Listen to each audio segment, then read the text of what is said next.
I thought this was a really good performance by Dan Azeez in stopping Hosea Burton in the seventh round. Now, I didn't realize Dan Azeez was actually this old, 32 years of age. I thought he was a youngster in his 20s. But no, he's actually getting up there, getting on in age. But this was a really good performance against a guy who was a lot more experienced and a guy who had fought at a higher level. And I think it was Matthew Macklin. Was it Matthew Macklin on the commentary team who said he expected Hosea Burton to win this fight emphatically? Well, it was Dan Azeez who won emphatically. And Dan Azeez is a guy who clearly loves his boxing, watches a lot of boxing, is a boxing buff, really. And a lot of fighters are not boxing buffs. They don't know that much in terms of boxing history and what have you. There are fighters, of course, who do, but a lot of them don't. Right? But Dan Azeez appears to be somebody who really, really is in love with the sport of boxing, studies it, knows a fair bit about the history of boxing. And you can see that from his get-up.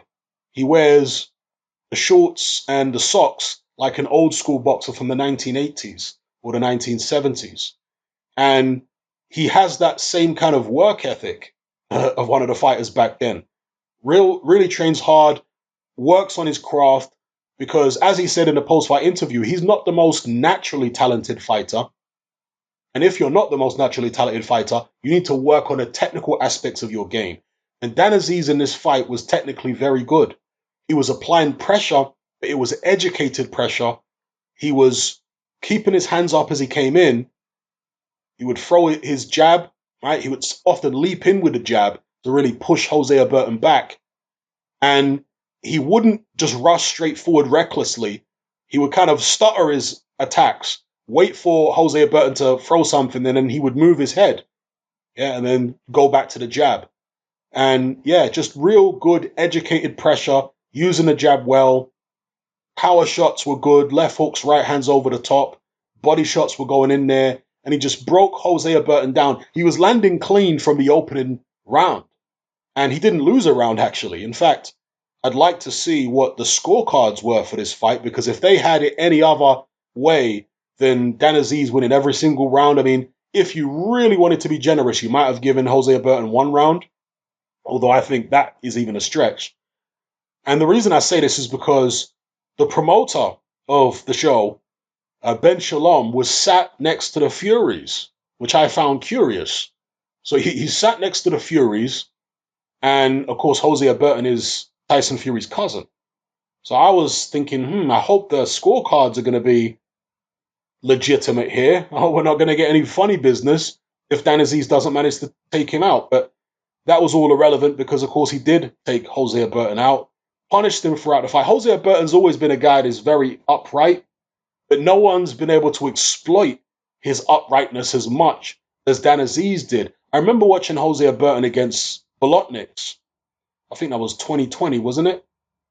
Where are we at? Yeah, Bolotniks. It was in 2020 out there in Latvia. I remember watching that fight. That was a good fight. Bolotniks won it, of course, but Hosea Burton hung tough in there, and he managed to go the distance and lose a decision. I do feel as though the scorecards here were a bit wide, because I remember, maybe I'm misremembering, but I swear I remember Hosea Burton having at least some success in the fight. But here they've given him, 2 rounds on 2 cards and no rounds on the other card. Is that a bit harsh? I'll probably have to go back and watch it again. But anyway, he fought Bolotniks. Since then, Liam Conroy scored a knockout over him. And Dan Azeez, just completely dismantled him. There's nobody else, as far as I can remember, who's done that to Hosea Burton. But then again, at 33 years of age, a lot of people are going to say he's not what he used to be. And, had it been the Hosea Burton of, let's say, 4 or 5 years ago, it would have been a much more competitive fight. As it was one-sided. And, I'd seen Dan Azeez a few times. And when I saw that this fight was happening on the undercard of Riakporhe against Duradola, I was quite enthused about it. I was like, okay, that seems like a good fight. Dan Azeez hasn't fought anybody of that level yet. So, yeah, that's interesting. I assumed it would be competitive. I didn't think it would be one-sided like this. So, yeah, hats off to Dan Azeez. Really, as I say, applied educated pressure did everything right from a technical point of view that you could expect. His only, the only things you could criticize is that, again, the things that he doesn't have naturally. He's not as fast as some other people, and so on. But from a technical point of view, if you're going to try and break an upright guy down like that, he did everything you needed to do. He was out jabbing him on the outside. And I do think that Dan Azeez probably has the longer arms, even though he's 5'10. Hosea Burton's, was he 6'3", 6'4"?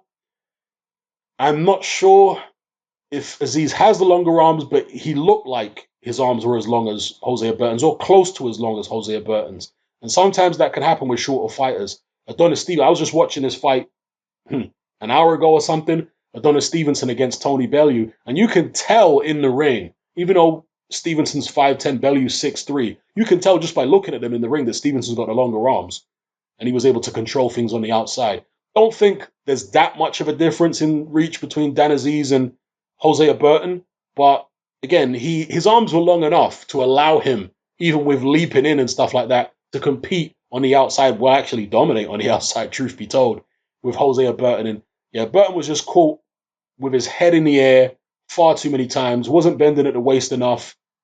And again, he's been doing this all his career, really, so he wasn't going to change at this stage. But yeah, real good performance by Dan Azeez, a guy who clearly loves boxing and ticked all the boxes in terms of exactly what he should do. Shout out to his trainer as well. Is it Brian O'Shaughnessy? He did a good job in preparing Mr. Dan Azeez for this fight. And afterwards, he called out the likes of Anthony Yard, I think he called out, and all the other British light heavyweights. Good to see. Again, at 32 years of age, he might as well call out all the best domestic fighters, right? There's no point in holding back. Needs to get a move on. So, yeah, I'd like to see him in there against... also, Craig Spider Richards was another one. So, yeah, I think that's a good fight. In fact, that might be the fight that makes most sense next, is Dan Azeez versus Craig Spider Richards. I know Spider is still with Matchroom Eddie Hearn, I believe. Correct me if I'm wrong. But I'm sure there won't be any issue doing a cross-promotional fight or something. Either Dan Azeez fight on the Zone or Spider Richards fight on Sky. To me, that fight makes the most sense, even though Spider Richards has fought at world level and his team don't seem that interested in coming back down to British level. They want to push on for more world level fights. I just feel like Spider doesn't have the profile that an Anthony Yard has or a Joshua Buatsi. And therefore, it'll be a good way to build either one of these guys' profiles if Dan Azeez was to fight Spider Richards. The winner of it, because both guys, especially Dan Azeez, he's so passionate about boxing. I can't imagine it being a bad fight between him and Spider Richards. So yeah, and obviously it'll be a South London derby as well. Lewisham versus, where's Spider from? Crystal Palace. So I think it would cause a lot of excitement and will be a good one. And, you look at the other guys like, again, Buatsi, unfortunately, he's pulled out of it with an injury.